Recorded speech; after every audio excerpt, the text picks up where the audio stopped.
So, welcome back aboard, my co pilots, for this storytelling journey into Stanley Kubrick's masterpiece, Full Metal Jacket, the introduction.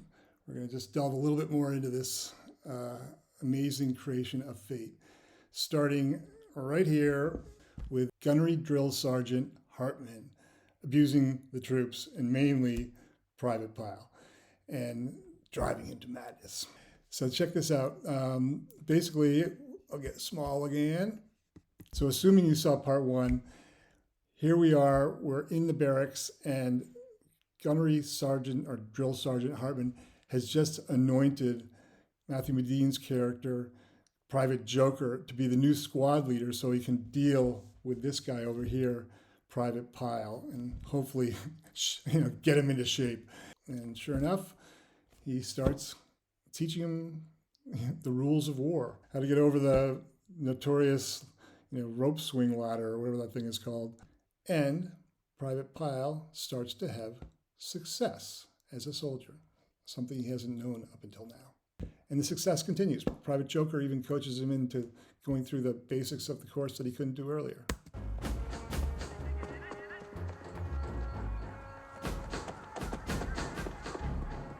And then here we are at the shooting range.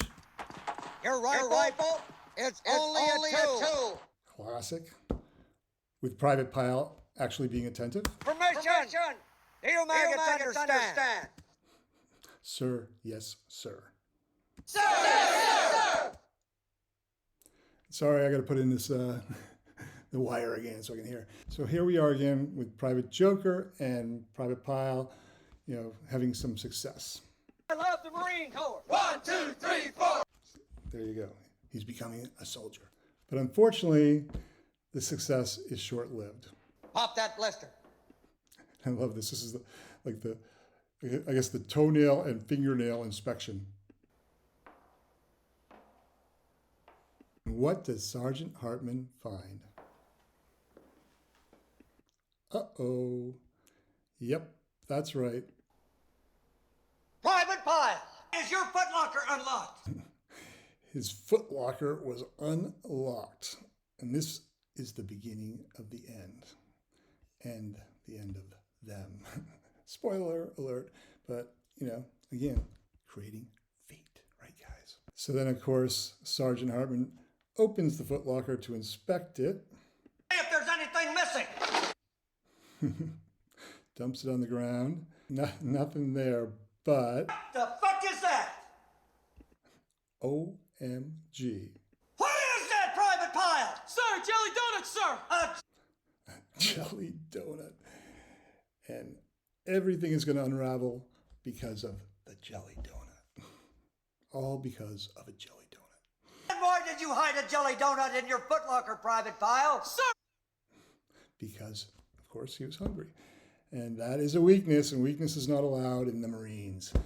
So he's going to pay a heavy price. So again, his success, his mild, meager success has been completely obliterated by that, the jelly donut. So he's done. In fact, they're both done. Again, creating fate. Look at this wonderful image right here with the three of them. So we'll just cut ahead here to this, which is, the imagery here. Throughout this film, any Kubrick film, the imagery in this one is unbelievable. Just look at this. Look at these setups. Have not given Private Pyle. So here's Sergeant Hartman in this wonderful, again, scene, is making not only an example of Pyle, but blaming all the rest of them for not giving him proper motivation to be a great soldier, a great Marine. Basically, all because of the jelly donut. It's their fault, so he's going to pay for it, and that's going to cause massive problems in his brain. So basically, he's getting them to hate Pyle. That's a problem. Punish him. I will punish all of you.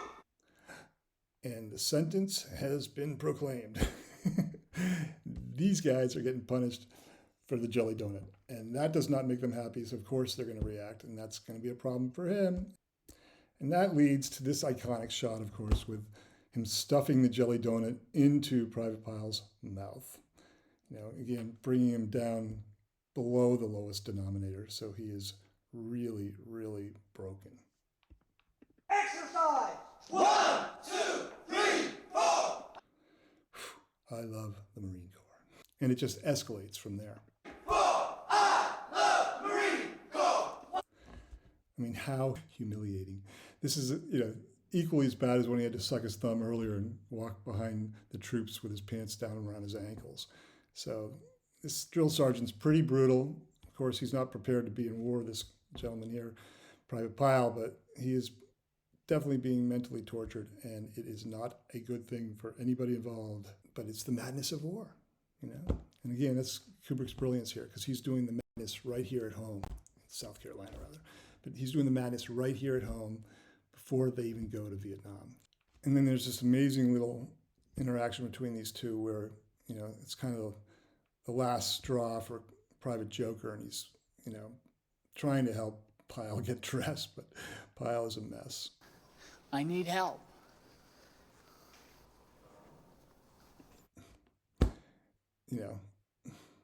There's not much he can do, and I think he's lost faith in giving him help here. And so again, the tide has turned. And you can see also that in this scene right before the next important sequence, Private Pyle still has a chance to not go the dark route, go to the dark side, because this thing that's about to happen hasn't happened. But he's very childlike here, of course. He's mentally challenged, clearly. He's a simple guy, and Private Pyle's pleading with him because it's really his last chance to survive, really. So once the next thing happens, which is awful, he'll never be the same. But this is his last, plea for help. He actually said the word help, and he's not going to get it. And he even, he's like a little kid. And look at him, I can do this. And obviously, Private Joker's like, nope, you're done. But he doesn't know who he's messing with. Poor Private Pyle. He should just go home to his mom. So we jump right to boot camp outside, where again, Drill Sergeant Hartman is humiliating Pyle, sucking his thumb again, or forcing him to suck his thumb again in front of the troops. So, he is in a world of pain and soon to be hate, especially because this is going to happen next. Ready? And here you go. The bar of soap, or the bars of soap. So all these guys from his platoon, his squad rather, beat the hell out of him with these bars of soap wrapped in towels. It's not nice. And to even make it worse, he's being held down by the two allies he had, the two guys with glasses, as I mentioned earlier. And Private Joker is going to be the last one to hit him. Right here. It can't get any worse. The madness of war. And he's toast, and Private Joker knows it. He's toast. So from here on in, after the soap beating incident, he is never the same. What do we do for a living, ladies? Kill, kill, kill. And he is definitely changed. He is morphed into the dark side. He's been pushed over the limit, never to come back. And here, Sergeant Hartman talks about both Lee Harvey Oswald and this guy Whitman, who killed a bunch of people at a school in Texas, I believe, back in the day. And obviously, Lee Harvey Oswald shot JFK, and both were marksmen from the Marines. So he's using bad guys who are great shots because of the Marines, which again, is sort of a foreshadowing for what's going to happen to him, this marksman that he created. And here we are with Sergeant Hartman addressing the troops, and we see Pyle, Private Pyle, for the first time, totally on the dark side. It's like an incredible shot by Kubrick of Private Pyle that's like a 10-second slow zoom close-up of the madness of war. Not only the madness of Pyle, but he's gone mad due to the madness of war. We created it. One motivated Marine and his rifle can do. Oh yeah, he's got that Kubrick killer look, or homicidal look, as I believe Vince called it, something like that, where you kind of drop your chin and you put your eyes up, a la Jack. So this is definitely the confirmation, the first shot of him being totally nuts. And before you ladies leave my... He's gone. And then we go into the Happy Birthday to Jesus, aka It's Christmas song. Happy birthday, dear Jesus. Everything we see, he plays his games, we... Yeah, there's Pyle. He's still in formation. Hasn't gone completely bonkers yet. And here they are back at the barracks cleaning their guns with Private Pyle starting to lose it completely. And here he is talking to his gun, and Private Joker's absolutely concerned. Such your action is beautiful.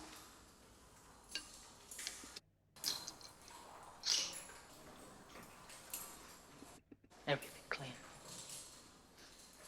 Oil. And he's so concerned, he even tells his ally, the other dude with glasses, in another wonderful shot by Kubrick of these guys mopping the floor in the latrine. I love the impersonal toilets. Y'all have to sit next to each other, right? Leonard talks to his rifle. And there you go. Leonard talks to his rifle. You guys better run for the hills. And it's followed by this amazing scene on the shooting range where Pyle is actually turned into a super amazing marksman, you know, a la what Sergeant Hartman was talking about earlier with Lee Harvey Oswald. This guy's nailing targets at 400 feet, no problem. And the sergeant's impressed. Well, I think we finally found something that you do well. Yes, sir. Yes, sir. Sir, yes, sir. But it's a little bit late. Oh, yes, sir. It's followed by Sergeant Hartman, you know, in the lineup addressing the troops, and actually Private Pyle pulls it off magnificently, as you can see here.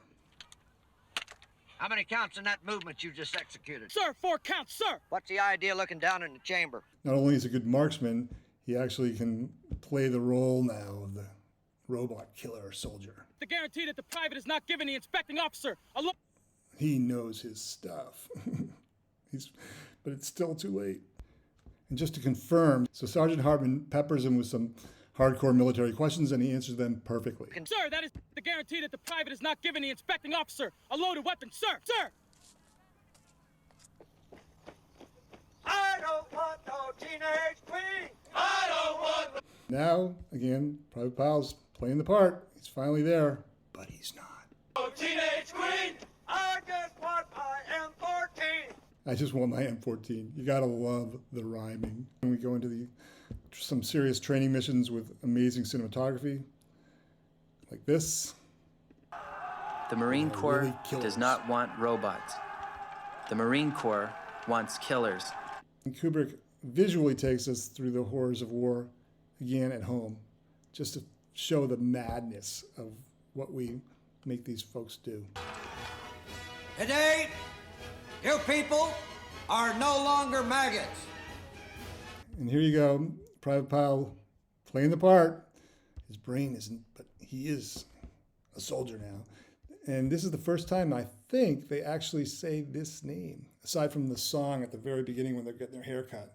But they actually refer to Vietnam. So despite his apparent success with Sergeant Hartman, and he's actually graduated now, he's become a Marine. He is actually hired by the U.S. government to go fight for us. Yes, sir. Gomer Pyle. He's not well. So despite his recent successes, clearly the soap beating drove him over the edge. He's gone to the dark side. And boom, it's that evening. We're in the barracks. People are sleeping. Again, fate has it, creating fate, that who is on night duty, security watch, night duty, whatever it's called? Yes, Private Joker. So Private Joker is going to be the one who will discover Private Pyle right now.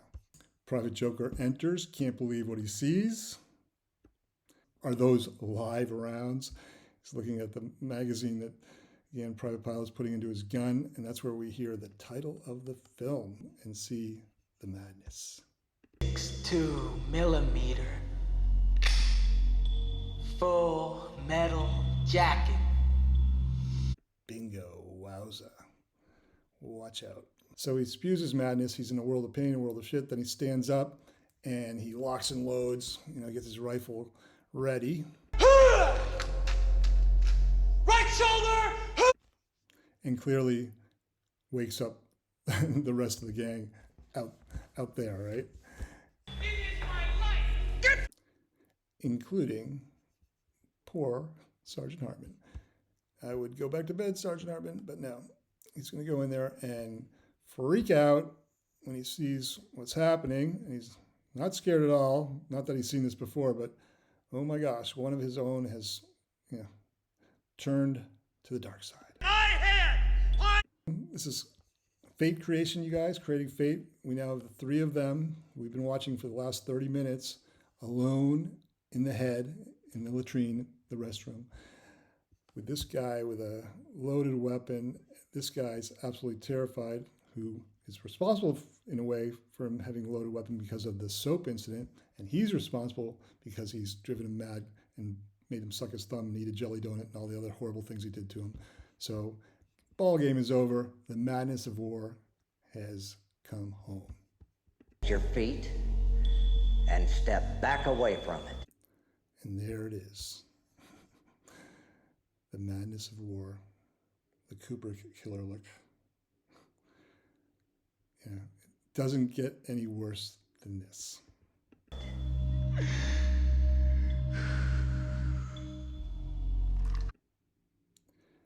Run for the hills. And Sergeant Hartman's last words on this fictional planet.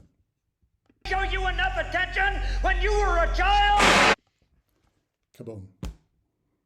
The madness of war. Symbolically taking out the military.